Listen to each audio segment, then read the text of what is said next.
Querida audiencia, os doy la bienvenida a este relato que comienza con una mujer entrañable y fuerte, Constance Connie Peterson Smith. Hoy a sus 78 años, Connie es la farmacéutica de cabecera de Cedar Creek, un pequeño pueblo junto al río Ohio en Kentucky. Durante más de medio siglo, ha sido el sostén de la salud de sus vecinos, desde aliviar una fiebre pasajera hasta acompañar a embarazadas en los partos más complicados. Sus cabellos blancos y su gesto amable esconden, sin embargo, una historia de dolor y supervivencia que hoy queremos explorar con vosotros para compartir no solo un testimonio, sino la fuerza invencible del espíritu humano. Imaginad por un momento un lugar como Cedar Creek, casas de ladrillo rojo, carreteras de tierra gallinas campando a sus anchas y el murmullo constante del río. Una comunidad donde todo el mundo se conoce por el nombre, donde la farmacia de Connie es más que un comercio, es un refugio de consejos, una fuente de confianza, un rincón de humanidad. Ahora traslademos esa estampa a España. Pensad en un pueblo de la Alpujarra granadina, con sus casas encaladas, sus estrechas callejuelas, y la vida marcando el paso al ritmo de las campanas de la iglesia. O quizá en Palencia, con sus campos de cereal al horizonte, y la plaza mayor donde los vecinos se reúnen cada tarde.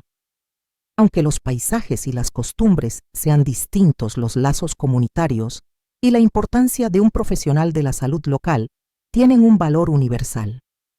En ambos entornos rurales, la llegada de la enfermera o el médico del pueblo supone un acontecimiento esperado. Recuerdo el caso de Ana, la enfermera de Valderrobres en Teruel. Durante décadas, Ana se trasladaba cada mañana en su coche hasta la pequeña posta sanitaria para atender a personas de edades muy dispares, niños con anginas, ancianos con artrosis, madres primerizas con dudas mil.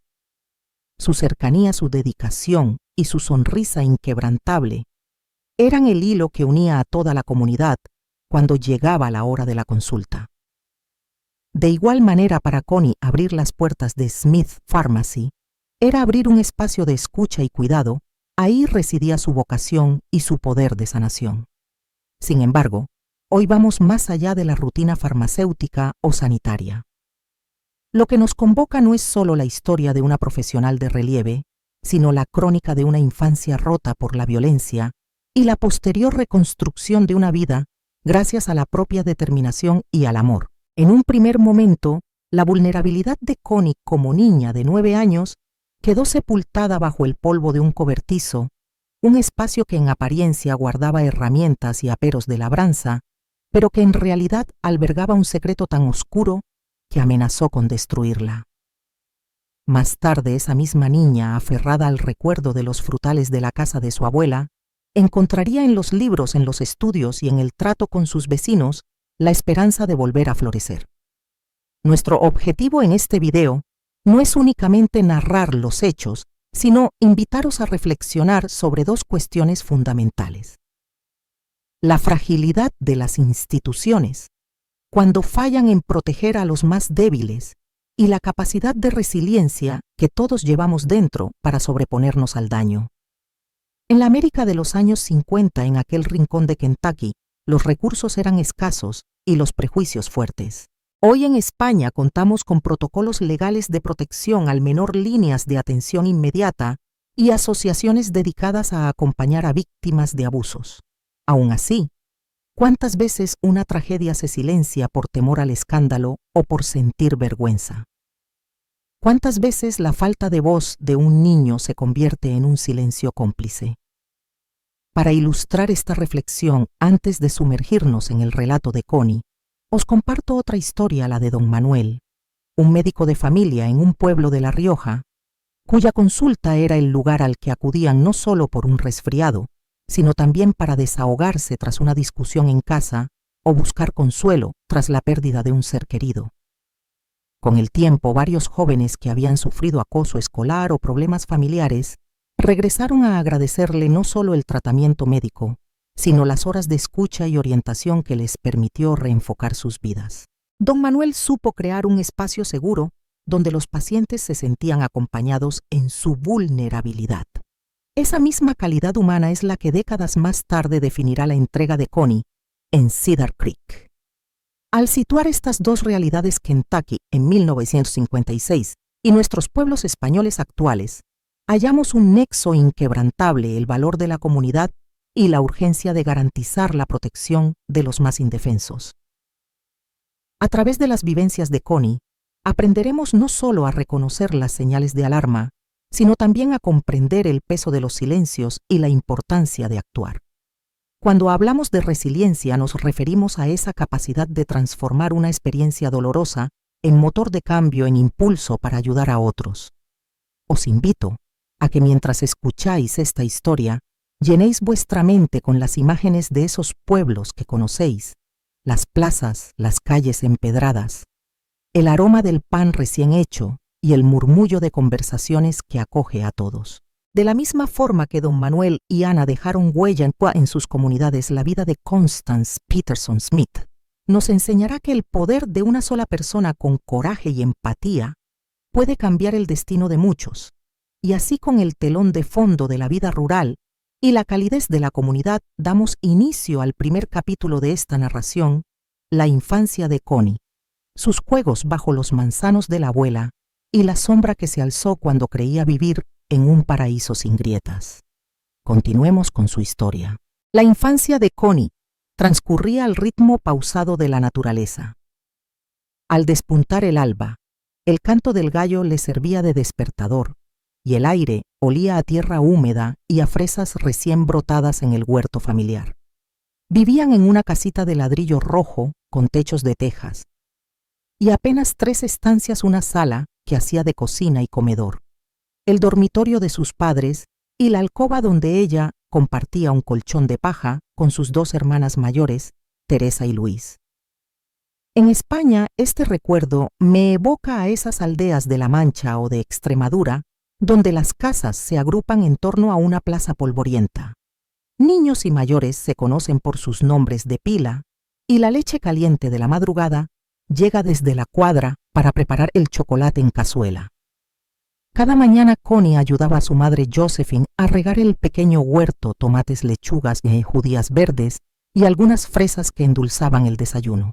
Después se unía a su padre Arthur en el taller improvisado bajo la pérgola, donde él transformaba viejos troncos en mesas, sillas o cabeceros.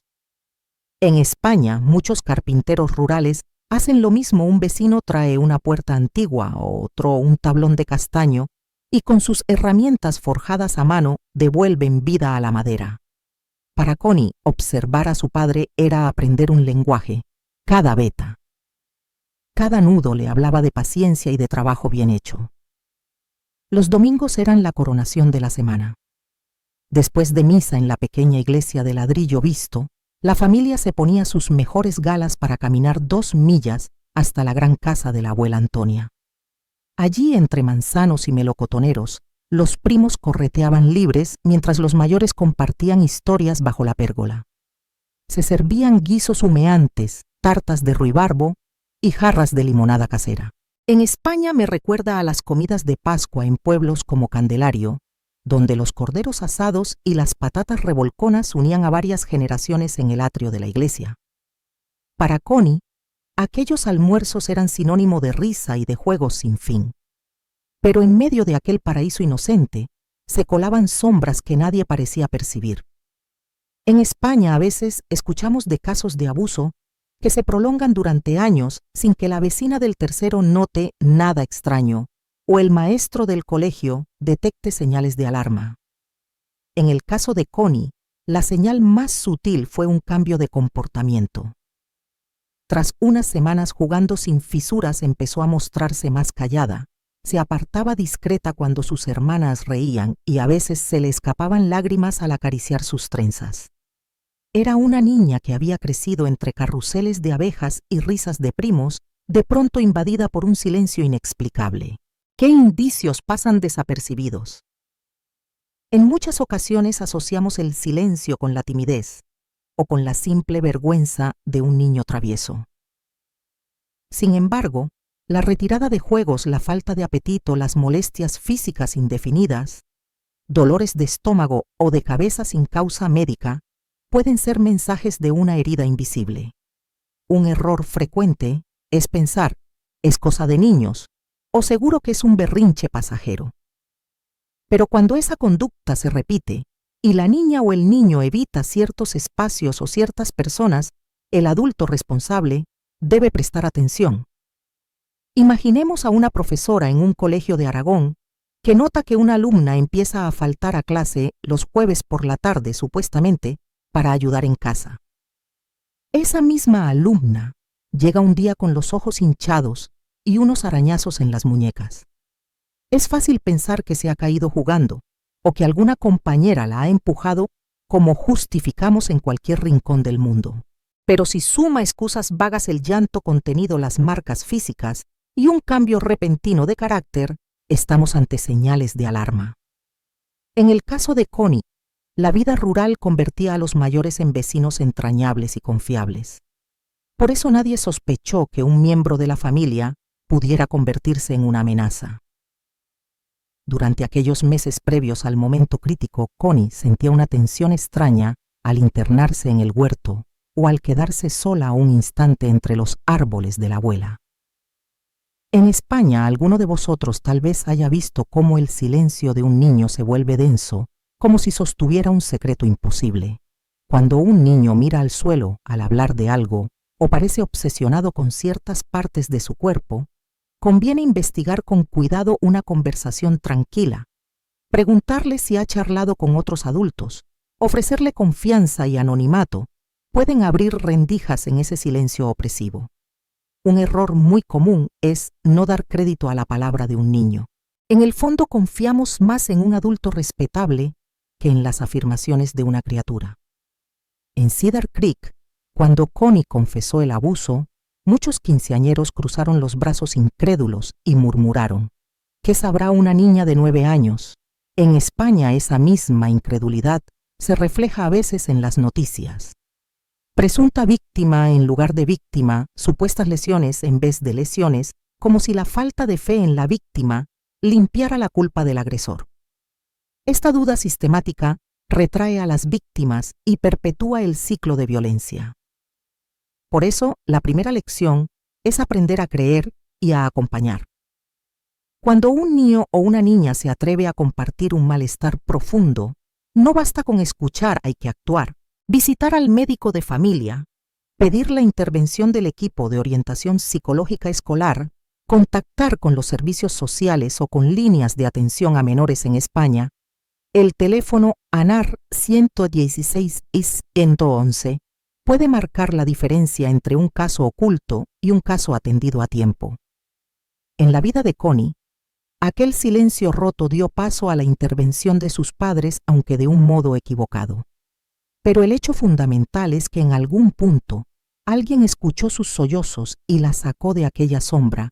Su madre, su hermana Teresa, en la granja su maestra de 3er curso que notó su palidez y sus ojos empañados. Esa red de cuidados imperfecta pero presente ejemplifica lo que debe suceder en cualquier comunidad: que una víctima encuentre un espacio seguro donde su voz valga tanto como la del adulto más respetado del pueblo. En estos pueblos de España, contad con un vecino de confianza, con el médico local o con la propia asociación de padres del colegio. Hoy, cuando visitamos esas aldeas llenas de casas de adobe o de piedra centenaria, o escuchamos el repicar de las campanas en Soria o en La Rioja, recordemos que tras la belleza de la postal rural puede esconderse un dolor silenciado. No podemos quedarnos con la impresión de un paraíso bucólico.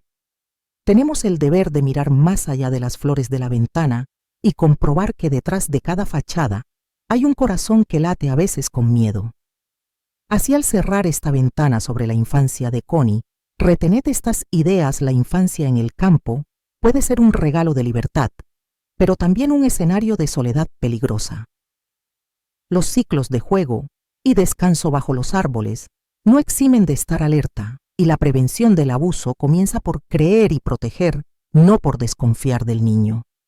Solo así, cuando llegue el momento de contar el trauma, encontraremos un suelo firme donde plantar la semilla de la recuperación. La historia de Connie llegó a un punto crucial el día en que sus padres descubrieron la verdad. Imaginad la escena en una casa española de la España profunda, el padre un hombre de mirada grave y manos rugosas por el trabajo en el campo. La madre con el corazón en un puño recogiendo las sábanas del lecho donde su pequeña yacía hecha un ovillo de dolor. Habían llevado a Connie al hospital de Riverside y allí la doctora, con suavidad y firmeza, confirmó lo que nunca deberían haber sospechado un familiar cercano: había ultrajado a la niña. Esa revelación desató dos fuerzas encontradas: por un lado el llamado de la justicia institucional, por otro, el impulso casi primitivo de la justicia privada. En España conocemos bien esa tensión. Pensemos, por ejemplo, en aquel caso que conmovió a todo el país: un niño pequeño víctima de abuso en un pueblo de Castilla y León, cuyo agresor era un tío respetado por todos. La familia desesperada se enfrentó a la lenta maquinaria judicial, denuncias que avanzaban a ritmo de caracol, peritajes que tardaban meses, declaraciones en sede policial que volvían a victimizar al menor. Por el otro lado estalló el rumor de que la familia planeaba hacer justicia por su mano, una forma de hablar que encubre a menudo el deseo de venganza privada. En última instancia, la autoridad judicial intervino y el agresor fue finalmente juzgado y condenado, pero no sin un desgaste emocional tremendo para el menor y sus allegados. En el caso de Connie, la balanza se inclinó de forma trágica hacia la justicia privada. Su madre, Josephine, y su padre, Arthur, sintieron que las leyes y los jueces no serían capaces de reparar el daño de una niña de 9 años. El cuerpo técnico del juzgado podía imponer pena de prisión, quizás, pero ¿recuperaría eso lo que a Connie le arrebataron? ¿Curaría los desgarros de su cuerpo y su alma? Movidos por esa desesperación, diseñaron un plan. Atrajeron al agresor, el tío Gerald, a la misma caseta de aperos donde él había dominado a la pequeña. Allí decidieron que pagara por lo que había hecho a su manera, sin intervención policial. Este choque entre dos modelos de justicia, la impersonal fría de toga y mazo, y la íntima visceral del puño y el cuchillo, no es exclusivo de la América de los 50. En España, a lo largo de la historia, hemos visto episodios de la justicia del pueblo, donde la pena se administra al margen de la ley, desde juicios populares en la posguerra hasta casos actuales en los que la presión social insta a linchamientos mediáticos. Pero nadie sale indemne de ese camino. El que toma venganza suele cargar con un peso que no sabe cómo soltar. ¿Por qué la justicia institucional puede parecer tan lenta y burocrática? Primero, porque debe respetar derechos fundamentales, la presunción de inocencia, la obligación de probar sin lugar a dudas, la responsabilidad del acusado y el derecho a un juicio justo.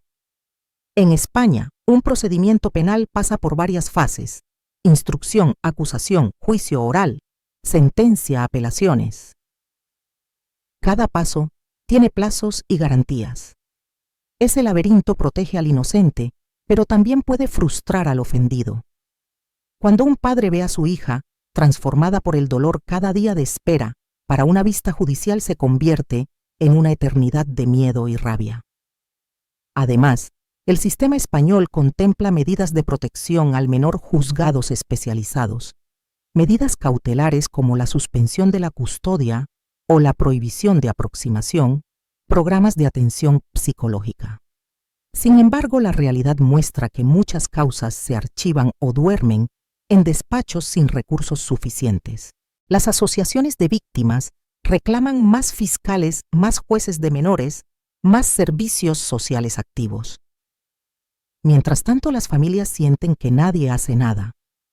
En contraste, la llamada justicia privada fluye con la rapidez del instinto. No hay esperas de meses, no hay papeles que firmar ni citas que conseguir. Solo el vértigo de la indignación y la decisión inmediata: atrapar al agresor allí donde crea estar a salvo y propinarle el sufrimiento que sintió la víctima. Es un procedimiento radical, sin pasos intermedios ni apelaciones posibles. Pero ¿qué gana quien castiga así? En el caso de Connie, Cuando Gerald fue hallado muerto en el río, se dijo que bebió demasiado y se cayó al agua. Oficialmente, un accidente. Extraoficialmente, todo el mundo susurraba que había sido venganza de su hermano y su cuñada. Esa resolución oculta dos grandes errores. Primero, perpetúa el ciclo de violencia quien inflige dolor. En nombre de la justicia está de hecho reproduciendo el mismo daño que tanto quiso erradicar. En España, los estudios apuntan a que los hijos de quienes toman justicia por su mano tienen más riesgo de descargar sobre otros su rabia o sus traumas. Segundo, deja sin cerrar la herida emocional de la víctima. Puede que el agresor ya no esté, pero el miedo a la impunidad de la ley sigue allí. Connie creció con la creencia de que su sufrimiento había sido vengado, pero también con la sombra de un secreto mortal que jamás podría contar abiertamente. ¿Cuál es entonces el camino de la justicia institucional bien aplicada? Imaginemos un caso moderno en un pueblo de Andalucía. Una niña de 8 años denuncia abuso. Los servicios de protección al menor activados de inmediato la trasladan a un entorno seguro. Un equipo multidisciplinar, psicólogo, trabajador social. Pediatra forense recoge pruebas y testimonios con respeto y profesionalidad. La fiscalía pide medidas cautelares y el acusado queda alejado de toda posibilidad de contacto. Luego, con el testimonio del equipo y de la víctima, se celebra un juicio en el juzgado de menores con abogados especializados y atención máxima a la integridad del niño. Si finalmente se le condena la pena, cumple una función disuasoria y reparadora con trabajos en favor de la comunidad, programas de rehabilitación y, sobre todo, acompañamiento psicológico para la víctima. Un proceso que no borra el dolor, pero ofrece garantías de que la sociedad apoya al inocente y sanciona al culpable. Claro que este modelo institucional también comete errores. A veces se producen revictimizaciones. Forzar al niño a revivir el trauma en la sala de vistas, exponerlo a presiones mediáticas o la falta de sensibilidad de algún profesional. Otro fallo habitual es la falta de coordinación entre juzgados y servicios sociales, lo que deja en ocasiones a la víctima entre dos aguas durante meses. Pero son errores corregibles mediante formación continua, protocolos claros y recursos adecuados, y siempre son preferibles a la justicia por mano propia, cuyo precio humano es incalculable. ¿Qué aprendemos de este contraste? 3 lecciones fundamentales. La justicia es un derecho, no un privilegio ni un favor personal. Cuando se vulnera la integridad de un menor, la sociedad entera debe movilizarse, no solo las familias. Eso implica creer en la palabra de la víctima y garantizar un proceso riguroso. La venganza no sana, perpetúa el dolor. La idea de ojo por ojo deja al mundo ciego y sordomudo al sufrimiento real. La violencia engendra violencia, generando nuevas rencillas y traumas que pueden extenderse a generaciones. La colaboración entre instituciones y comunidad es clave. Solo cuando escuelas, centros de salud, servicios sociales y judiciales trabajan unidos, el menor recibe protección integral. En España, muchas comunidades autónomas están avanzando en tribunales de familia o juzgados de violencia sobre la mujer con competencias ampliadas. Esos modelos merecen ser implantados en todo el territorio. En la encrucijada de la vida de Connie, sus padres optaron por la justicia privada. Hoy podemos comprender su desesperación. Nada en aquel momento les garantizaba la efectividad de la ley para sanar el daño de una niña inocente. Pero su decisión al margen de la ley les condenó a llevar un secreto que, aunque los unió en un pacto de protección, también les aisló del resto del mundo. Sin embargo, la vida de Connie nos muestra que incluso sin justicia perfecta es posible reconstruirse. Años después, ella misma se convirtió en defensora de la justicia institucional. Como médico y farmacéutica, asesoraba a víctimas de violencia, orientaba a familias y colaboraba con ONGs y servicios sociales en Kentucky. En España, vemos casos similares supervivientes que hoy son abogados, psicólogos o trabajadores sociales y que trabajan desde dentro del sistema para mejorarlo, porque conocen sus defectos y saben que merece la pena confiar en él. Al cerrar este capítulo, quiero que reflexionéis. Cuando un ser querido sufre una injusticia, la tentación de actuar sin esperar a la ley puede ser abrumadora.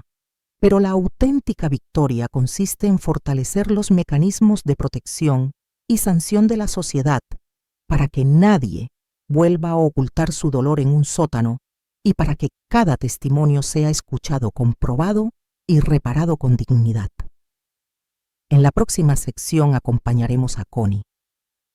En su largo viaje de sanación veremos cómo encontró en la formación médica y en el cuidado de otros la energía para recomponer su vida y qué herramientas emocionales y comunitarias pueden ayudar a cualquier persona a salir del abismo y volver a creer en el mundo. El camino de Connie hacia la recuperación comenzó tan pronto como pudo ponerse en pie, aunque aún con dificultad, al abandonar aquel hospital que había sido su purgatorio y su santuario al mismo tiempo. En su pequeña habitación de la casa de Bloomfield, rodeada de sus hermanas y de su tía Darlene, descubrió que el dolor físico podía ser atendido con ungüentos y reposo, pero el dolor del alma pedía acompañamiento, palabra y tiempo. Fue entonces cuando, gracias al apoyo de una enfermera amiga de la familia Connie, dio su primer paso hacia la terapia.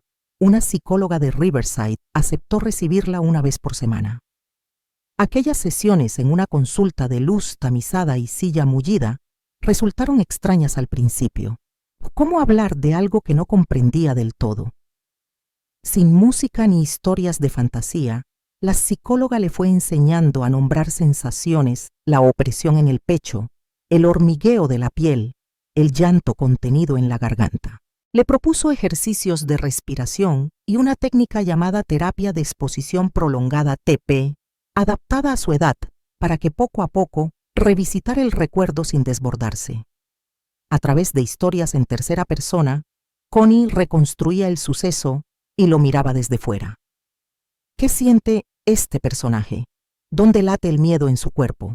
Así aprendió a desactivar la urgencia del pánico y a recuperar algo que creía perdido, la voz propia. Por consejo de la psicóloga Connie, asistió también a un grupo de apoyo en Cedar Creek, donde otras víctimas de violencia compartían su experiencia. Allí descubrió algo sorprendente: no estaba sola. En España, asociaciones como ANAR o Acción organizan espacios muy parecidos, a menudo con voluntarios jóvenes que han pasado por situaciones de maltrato o abandono y que ofrecen su compañía sin juicio. Para Connie, encontrarse con mujeres adultas que habían logrado reconstruir sus vidas sirvió de luz en el túnel. Un día una señora mayor le confidenció: cada vez que logro perdonarme por haberme sentido débil, avanzo 10 pasos más hacia adelante. Esa frase se hizo eco en su interior. Sin embargo, no todo fue un camino recto. Hubo recaídas, episodios en los que, ante el sonido de una puerta o un olor parecido al serrín del cobertizo, el cuerpo de Connie se contraía y le costaba respirar. Eran señales de que la herida aún necesitaba tiempo y herramientas distintas. Aprendió entonces sobre EMDR, desensibilización y reprocesamiento por movimiento ocular, una terapia que utiliza estímulos bilaterales para integrar el recuerdo traumático sin revivirlo con toda su intensidad. Gracias a ella volvió a soñar sin pesadillas, o al menos con pesadillas cada vez más difusas y menos aterrorizadores. En paralelo, Connie halló una fuente de empoderamiento en el estudio y la acción. Movida por la doctora que la atendió en Riverside, comenzó a leer todo lo relacionado con medicina, salud mental e intervenciones en menores. Cuando pudo, retomó los apuntes de la escuela que había dejado atrás, aprovechó plazas en cursos de formación profesional de enfermería y luego se matriculó en las clases nocturnas de bachillerato. Cada título, cada certificado, cuidaba su autoestima. Si puedo dominar un examen, puedo dominar mi vida, solía repetirse. Esa determinación la impulsó más tarde a la Universidad de Louisville, donde se enfrentó a los profesores y compañeros con disciplina férrea. Hoy Connie recuerda con orgullo aquellas noches de estudio a la luz de una lámpara de aceite, cuando su cuerpo aún dolía de la operación y la memoria blandiéndose como un puñal en su mente. sabe que sin ese esfuerzo académico no habría podido convertirse en la médica y farmacéutica que salvó tantas vidas. En España, casos similares se ven cuando víctimas de violencia de género o abuso infantil deciden formarse como trabajadoras sociales, psicólogas o abogadas para servir de puente entre el sistema y quienes aún no tienen voz. Finalmente, el empoderamiento de Connie cristalizó en su vocación de ayuda activa. Trabajó durante años en el hospital de Riverside, atendiendo partos difíciles y casos de adolescentes en situación de riesgo. Pero también creó charlas en colegios rurales, compartiendo su historia con discreción y enseñando a maestros y padres a detectar señales de alarma. Con él sentía que cerraba el círculo del silencio impuesto al grito de auxilio, ahora transmitía comprensión y acción. La recuperación de Connie nos enseña que sanar no es olvidar, sino integrar la experiencia en una nueva identidad. No basta con el paso del tiempo, hace falta guía profesional, red de apoyo, prácticas concretas de autocuidado y un proyecto de vida. Cuando una comunidad ofrece espacios de escucha, recursos formativos y ejemplos de éxito, impulsa la transformación del daño en fuerza. El legado de Miss Connie se extiende mucho más allá de los anaqueles de su farmacia. Su historia ha florecido como un árbol de raíces profundas que sostiene a toda una comunidad. Cuando al cabo de los años regresó a Cedar Creek con Anthony y abrió Smith Pharmacy en el centro del pueblo, sabía que su misión no se limitaba a dispensar jarabes o a preparar fórmulas magistrales. Quería crear un espacio de protección, información y acompañamiento para quienes como ella en su infancia pudieran encontrarse desprotegidos. Uno de los primeros pasos que dio fue transformar una estancia trasera de la farmacia en un pequeño consultorio comunitario. Allí, cada martes por la mañana, organizaba sesiones informativas para madres primerizas, adolescentes y abuelas. Colaboraba con el Centro de Salud de Riverside para que una enfermera impartiera talleres sobre primeros auxilios, higiene menstrual y prevención de enfermedades de transmisión sexual. Pero sobre todo, dedicaba un tiempo fundamental a hablar de la violencia infantil y de género, un tema tabú hasta entonces en Cedar Creek. Con discreción, pedía a las familias que compartieran sus dudas y temores y ofrecía folletos traducidos al español para las trabajadoras migrantes del campo, con números de ayuda y pautas de actuación. En España hoy encontramos iniciativas muy parecidas, los puntos violeta, en muchas localidades donde se ofrece información sobre violencia de género y abuso infantil. Los programas de coeducación que se implementan en institutos de Andalucía o Cataluña, o las AMESA de centros creadas por el Ayuntamiento de Vitoria para coordinar a policías, servicios sociales y asociaciones de víctimas. Allá donde hay voluntad, surgen redes que acogen y sostienen a quien sufre. Connie, con su ejemplo, se anticipó ya en los años 80 a esa forma de colaboración multidisciplinar. Pero además de la formación y la prevención, el legado de Connie pasó por la acción directa. Durante 2 décadas organizó campañas de recogida de libros y material escolar para las niñas y niños de familias con bajos recursos.